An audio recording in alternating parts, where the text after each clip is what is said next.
How do you like to finish the college basketball season paying under $30 per week? Between now and Selection Sunday on March 12th, there's still tons of regular season college basketball action to go. Plus, all of the conference tournaments and WagerTalk and Sports Memo are announcing their March Madness Bonanza special that will include the rest of the college basketball regular season, conference tournaments, NCAA tournament through the national championship, and any plays released in the NIT or CBI tournaments. That's right, from Monday, February 27th through Monday, April 3rd, there are 5 full weeks of hoops action, which breaks down to under $30 per week. Sign up for this promotion now on your favorite handicappers homepage and get the rest of the college basketball season through the national championship in Houston on Monday, April 3rd, plus all non-March Madness tourneys, including the NIT and CBI, all for only $149. That's under $5 a day for one of the best betting experiences in sports. Some call March Madness the most exciting time in sports betting, so act fast as the March Madness Bonanza special is only available for a limited time. Grab your favorite college basketball handicapper, or perhaps add 2 or 3 college hoops experts to make this March Madness not only exciting, but also profitable. No coupon is needed, just head to the homepage of the handicapper of choice and lock the $149 price in now. As the earlier you sign up, the more days you receive.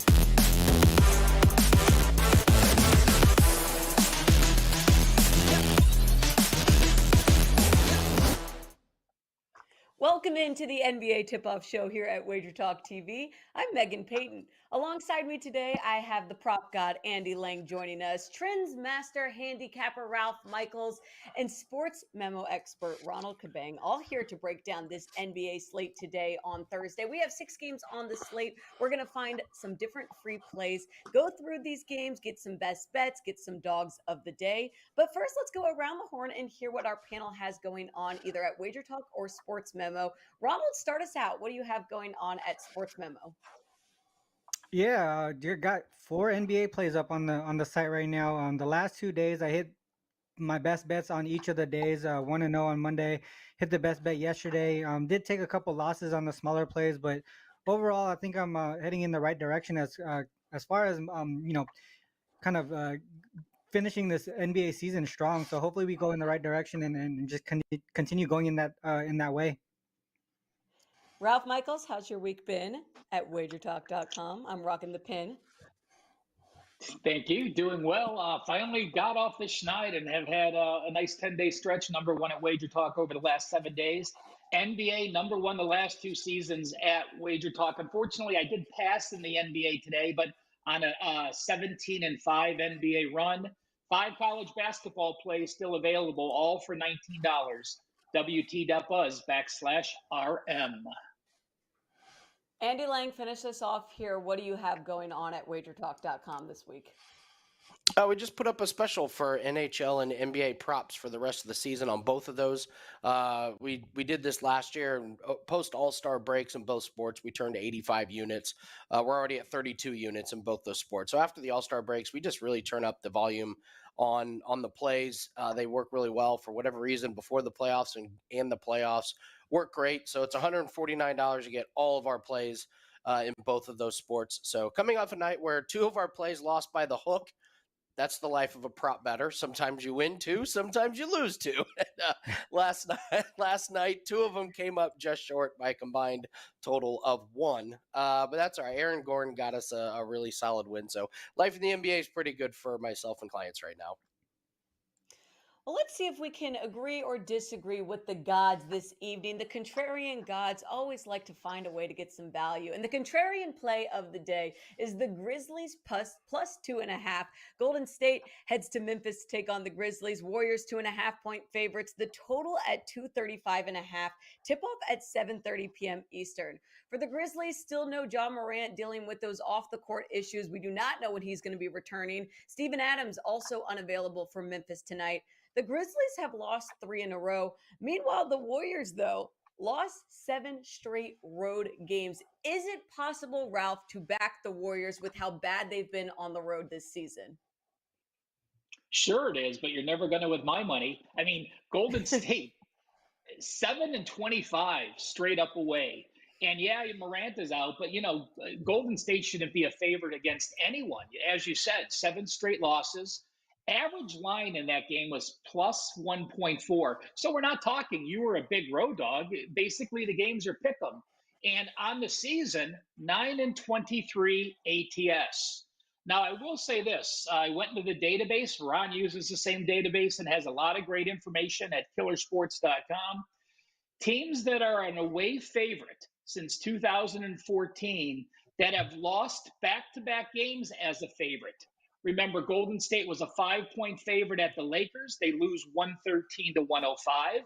They were a 3.5-point favorite at OKC. They lose 137-128. They're an away favorite today. Teams, again, as an away favorite, off back-to-back losses as a favorite, have gone 85-41, a very impressive 67.5%. And sometimes we talk about angles, Megan, and it's important to know this. A system is league-wide. It's any team that was an away favorite that lost back-to-back games as a favorite. To me, that's stronger. Number two, since we're going all the way back to 2014, that makes it stronger. And when we have a sample size of over 125 games, that adds a third streak to make this even stronger. So while I'm going to say there's no way I would back Golden State, this situation of them being in that role makes me question it and sort of pass on the game overall. I do want to bring up an interesting stat. In football, we often talk about coaches that make halftime adjustments and how a team performs in the third quarter or the third period. Listen to Golden State's numbers in that 7-game stretch. First quarter, they're getting outscored 33.6 to 27.1. They're getting outscored by 7.5 per game. Second quarter, they're outscoring foes 36.6 to 29. They're plus 7.6 in the second quarter. And then in the third quarter again, they're getting outscored 32.4 to 25.3 by 7.2. So plus 7 in the second quarter, minus 7 in the first and third quarters. Think about that and see if it continues, and perhaps find some live betting situations where you could be on both sides with a positive number. We always love a live betting angle. Warriors 7-25 straight up on the road. They're the worst road cover team. However, Golden State has won both times that they've played Memphis this season, 5-1 in their last 6 games against the Grizzlies. Ronald, can we roll with the gods here? Grizzlies plus 2.5. Oh, Ronald, we can't hear you. Unmute the mic, sorry about that. Ronald. There Yeah, we the go. Grizzlies, they continue to struggle offensively. They've gone under their total in 17 of their last 20 games. Yeah, post All-Star break, the Warriors, they're third in the league in defensive rating. So a lot of things would say, well, I don't think the Grizzlies can. But if you look at the Warriors side, Ralph touched on it, how bad they are on the road. I just don't know when they're going to be able to shake that bug that they have on the road. They're just 7-25 straight up, 9-23 against the spread. If you look at it, they're averaging 116.8 per game, allowing 123.6 per game.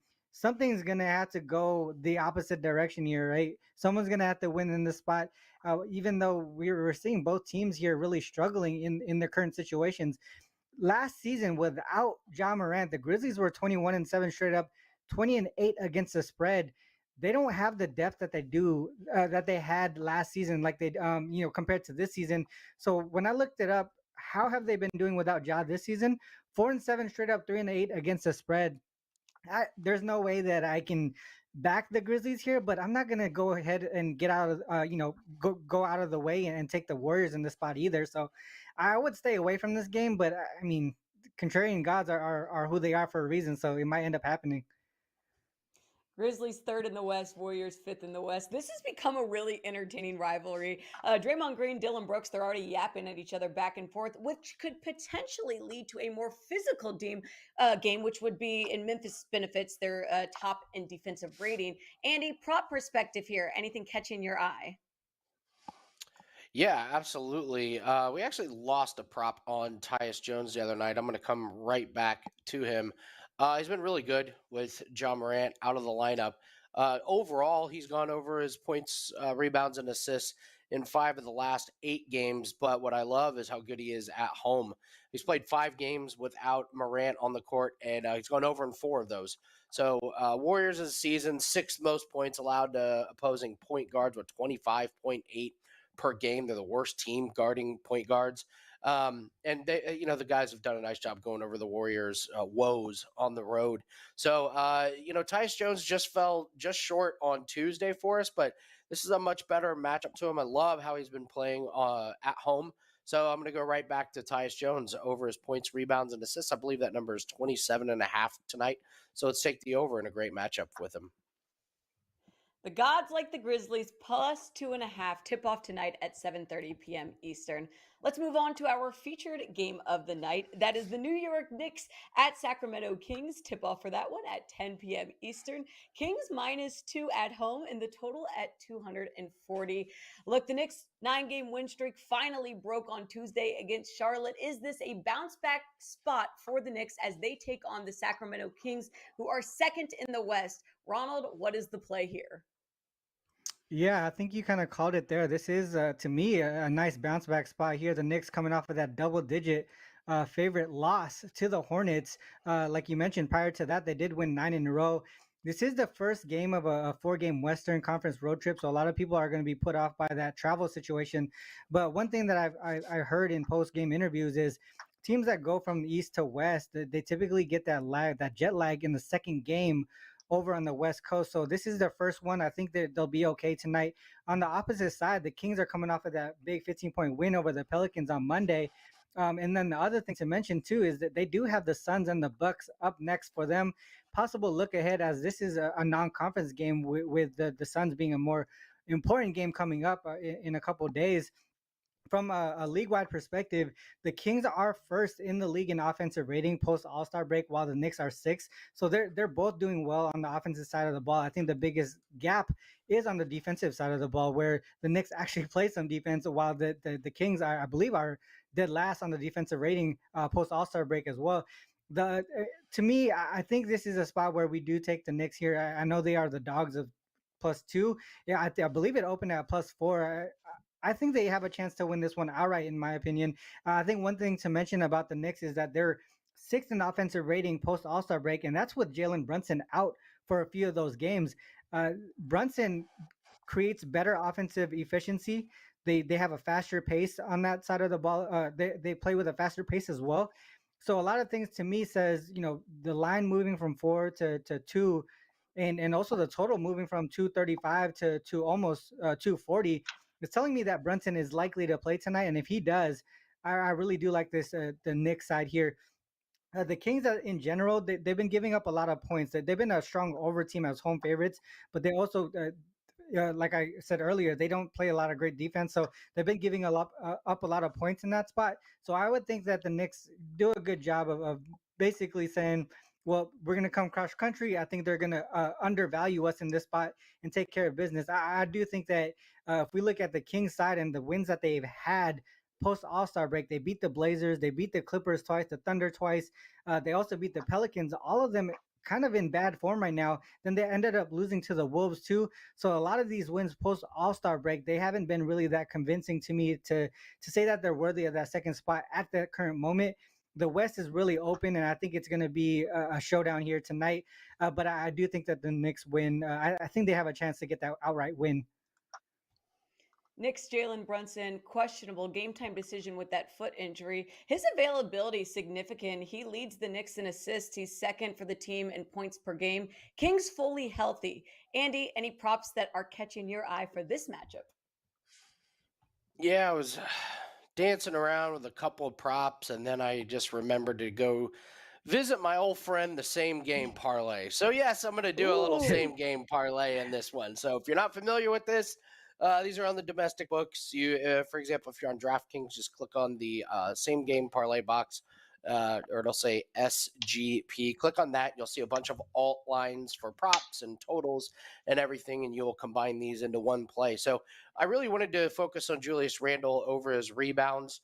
They had the line set at 7.5 or 8.5, depending on your book. I'm going to lower this to 5.5. He's had 7 or more rebounds in 7 straight games, so I really like his activity inside with Mitchell Robinson.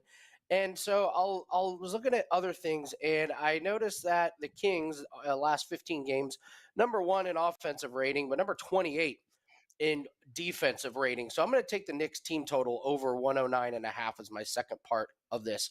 The Kings have allowed their opponent to score 110 or more in 12 out of 13 games. The Knicks have scored over 110 points in 8 out of 10 games. So I think I got a really good, nice same-game parlay at minus 140. I'll take the alt line of Julius Randle over 5.5 rebounds and the Knicks to score 109.5 or more.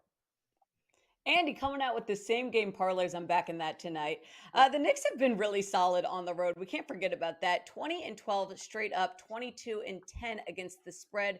But the Kings have the energy right now. They're about to break their playoff drought. They're claiming that second seed, at least trying to, because they want a home playoff series. Ralph, what are the trends saying? What should we be doing here? Well, Megan, I had to go to the database twice when we talked about this game. First, Ronald talked about them losing as a big favorite, 9, 9.5, 10, depending on what you had them. This is New York we're talking about in their last game. So when I went to the database since 2018, teams that are off a loss as a home favorite of 7 or more and are now on the road have gone 83 and 56, 59.7%. And it makes sense. You're off an embarrassing home loss.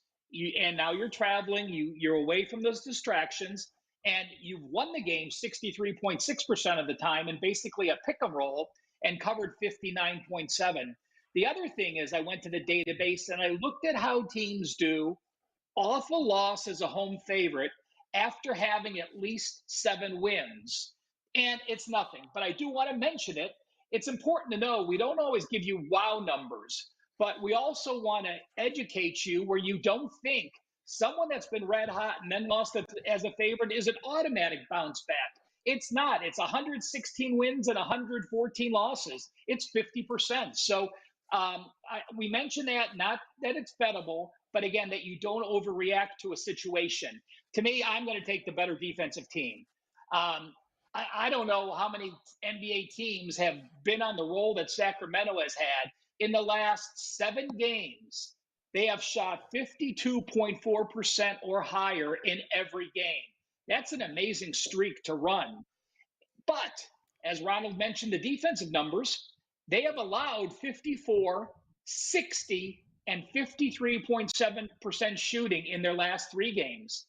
You look at the Knicks. Why did the Knicks lose? Well, I'll tell you what. They had their poorest shooting percentage going back since February the 5th. They shot 42.7% against Charlotte, and their defense allowed 49.4%. You have to go back to February 11th, 9 games since they've allowed over 46%. So in this situation, yes, Sacramento's playing well, but that defense that has been a sieve, and New York off one of their worst shooting percentages in the month and off their worst defense, that is the thing that I think can rebound. And as you said, New York, a premier road team, 17-5 their last 22 road games. Megan, I know you gave the year-to-date stats. It's been even better down the stretch. Knicks and Kings tip off 10 p.m. Eastern. One thing I don't think is much of a debate, Sacramento head coach Mike Brown deserves Coach of the Year. What he's done in turning this franchise around has been very impressive. Let's talk totals. It's time for our overtime game of the night. Here we go. It's time for overtime. The Houston Rockets at Indiana Pacers. Tip-off at 7:10 p.m. Eastern. Pacers are a 9.5-point favorite. The total's at 236.5. These two teams played back in November. It was a low-scoring game, 99-91. But that game was very early on in the season. These two teams have changed a lot since then. And not to mention, the defense has not been good for either of them. They're both bottom 5 in defensive rating. Andy, anything that sticks out to you for this game that probably doesn't mean much in the long term? Yeah, this is a very strange game. Obviously, I actually kind of lean the under a little bit in this one. I mean, the Pacers can't stop anybody on the perimeter. I'm just not sure the Rockets have what it takes to score enough points. And when you're looking at a total this high, I mean, you have to have a lot to go right on both sides of the offense. So it's a slight lean to the under for me. I went back on a lot of different props on this one. Alperen Sengun, Buddy Hield over his assists and rebounds has been pretty decent, but then I just keep coming back to the old faithful Tyrese Halliburton over 10.5 assists. If it ain't broke, don't fix it. Gone over this total in 4 out of 5 games. Houston is the second worst team in the league defending point guards, right behind the Golden State Warriors that we talked about. So I just it's Halliburton controlling this offense, getting wide open shots for people and shooters on this team going up against a bad Houston defense. So don't overthink it. Just take Halliburton over his assist tonight. Kevin Porter Jr. out with that thigh injury. If you need more to back the under, he's been averaging over 18 points for this Houston team. Ralph, anything you like in this one? Yeah, I'm going to go opposite Andy. I don't like doing that, but this is a very weak lean for me. It's simple, guys. Yes, it's a high total, but you look at the numbers. Houston's only had 4 road games with a total of 235 or higher. They have gone 3-1 over under. You look at Houston's road games, they average 231 points. So, again, we're in that range where it's fine. Indy at home, their games have averaged 235. So I have no problems with the total, even though it's high. And you have a Houston team that's finally shooting the ball fine. They're shooting 50% the last 5 games. Indiana shooting 51.2%. Defenses, Houston on the road allowing 49.8. Houston the last 5 games allowing over 49% as well. And you look at the Pacers, last 5 games, they're allowing 50.3%. So current form of the offenses and defenses, the only way I can lean is to the over. Here's a fun stat. Houston Rockets first quarter total over has hit 20 of the last 27 away games. The line is set at 28.5. That might be one way to back this over. Ronald, are we taking the over as the game 236.5? I'm actually looking towards the under in this one. I think a lot of things that point to the under are really just the offensive efficiency on the Rockets side. And then you mentioned that KPJ is out and their offense even struggles a little bit more. I looked at Rockets without Kevin Porter Jr. in non-conference games, and they only score 104 points per game, and they're allowing 111.6 per game in that spot. In that 8-game sample size, that includes the game versus the Pacers earlier this season, where they combined for 190 points with a closing total of 236.5. So pretty much the same total as it is now. I don't expect them to score only 190 again this time around. I do expect a little bit more, but I think 236.5 is still a little bit more than it should be. The Rockets have been showing a little bit of defense in the last few games. They've limited their last 4 opponents to go under their team total in 4 straight. I think there's going to be a little bit of a letdown spot here from the Pacers side as well, after scoring 140 points against, to me, one of the better defensive teams in the league. The Sixers putting up 140 in regulation there. I don't expect that in going from a Sixers team then to a Rockets team. I feel like the motivation probably won't be there. I do think that I mentioned both teams flew under the total. They scored 190 in the first one. So I checked the similar situations this season from a league-wide perspective.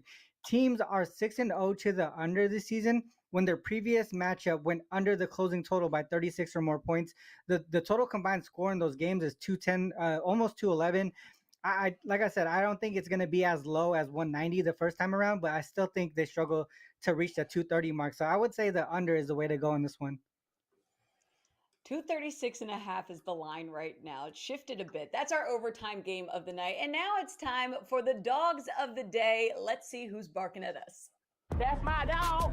That's my dog. That's my dog. That's my dog. And anybody got to say anything, you let me know. That's my dog.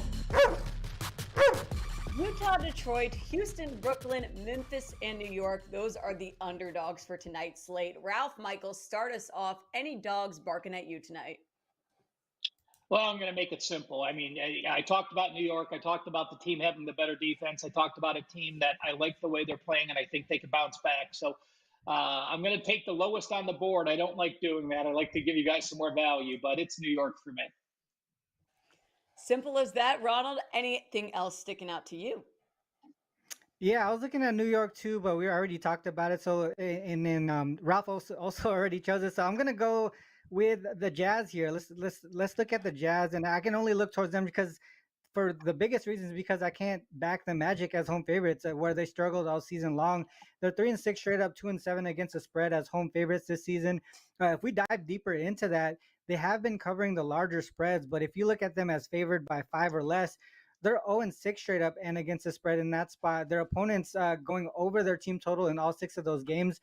The Magic averaging 111 per game, allowing 124.3 in that spot.